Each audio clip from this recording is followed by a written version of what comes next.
found. Oh, Laura, an old lantern. Where did you find that? Near the creek, in some mud. You didn't go in the creek, did you? No, sir. Mary saw it first, but I dug it out with a stick. What part of the creek? About halfway to Mr. Nelson's house. There's some old burned lumber and a dip in the ground. You don't really see it until you're right there. Did a prairie fire do that? Mr. Nelson sent you home early? Anna had to help make soap, and Mary thought we should help Ma. Is the lantern still good? Well, it used to be a fine piece. Now it's all rusted and has a hole in it. Too bad.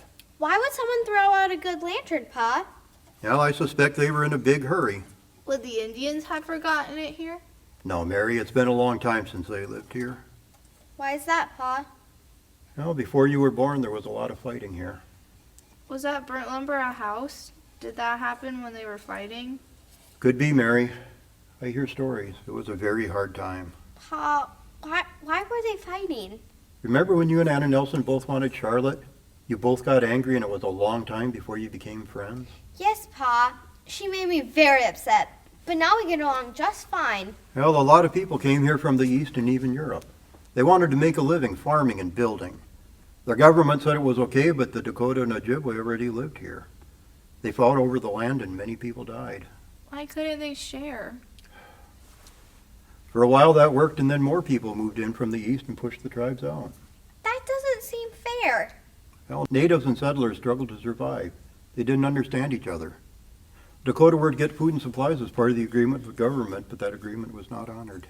In the big woods in Kansas, most of the Indians are friendly. A few are scary. Yes, I suspect they had the same opinion of us.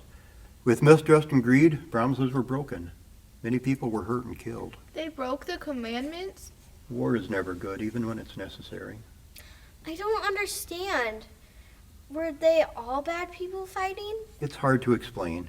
Even people with good hearts do bad things when they're afraid, and yes, some people have evil in them that spills out. The Dakota were forced to leave. Pa, can anybody be good or bad or both? Whose fault was it the Dakota had to leave? Can't it be fixed so people can get along? I don't have answers for that, Laura. The more damage it gets done, the longer it takes to heal, and sometimes, like this old lantern, it can't be fixed. Then you can get a new lantern. It's not that simple. Others can be hurt by what we do. Sometimes folks know that, and sometimes they don't see it. Charles, I overheard some of your talk. Yes, they found this old lantern. Laura and Mary, why don't you take it back down to the creek and see if you can clean it? Perhaps there's some parts I can still use. Yes, Pa. Charles, you know all of this talk makes me uncomfortable. I know it is difficult for you. You got quite a fright in the Kansas territory. No one ever speaks of it. The war, the treaties, and the hundreds that died. So many things failed. People keep quiet when they're ashamed or when they don't want to remember. It comes to me in the night with the wind. It troubles me, all of it. A bad experience can color everything. It was good that we left the Kansas territory. It was not what I expected. Perhaps we never should have gone. I felt it would be a fresh start for our family, but we put ourselves in harm's way. The government gave us hope that the land could be ours before they had negotiated with the Osage. It all fell apart. Well, we are here now.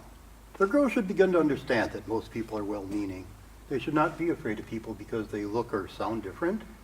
Sometimes I wonder how you keep such a positive attitude when we have to work so hard just to keep food on the table. My secret is simple. I married you, dear.